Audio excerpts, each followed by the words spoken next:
Aluva UC കോളേജിന് സമീപം നടുറോഡിൽ ഗതാഗതം തടസ്സപ്പെടുത്തി ബഹളം സൃഷ്ടിച്ച സംഭവത്തിൽ യുവാവിനും യുവതിക്കുമെതിരെ പോലീസ് അന്വേഷണം വ്യാപിപ്പിച്ചു. അമിതമായ തോതിൽ രാസലഹരി ഉപയോഗിച്ച ശേഷമാണ് ഇരുവരും പൊതുസ്ഥലത്ത് അക്രമാസക്തമായ പെരുമാറ്റം നടത്തിയതെന്നാണ് പോലീസിന്റെ പ്രാഥമിക കണ്ടെത്തൽ. ഇന്നലെ പുലർച്ചെയോടെയായിരുന്നു സംഭവം.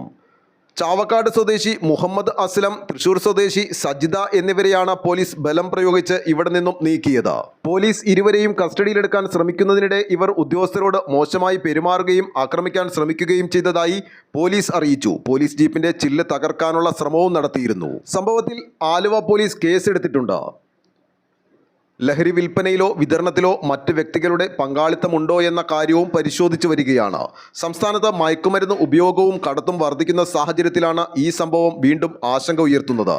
ഔദ്യോഗിക കണക്കുകൾ പ്രകാരം 2025 കേരളത്തിൽ 36,314 മയക്കുമരുന്ന് കേസുകളാണ് രജിസ്റ്റർ ചെയ്തിട്ടുള്ളത്. ലഹരി ഉപയോഗം സമൂഹത്തിൽ സൃഷ്ടിക്കുന്ന ഗുരുതര പ്രത്യാഘാതങ്ങളുടെ മറ്റൊരു ഉദാഹരണമായാണ് ആലുവയിലെ സംഭവം വിലയിരുത്തപ്പെടുന്നത്.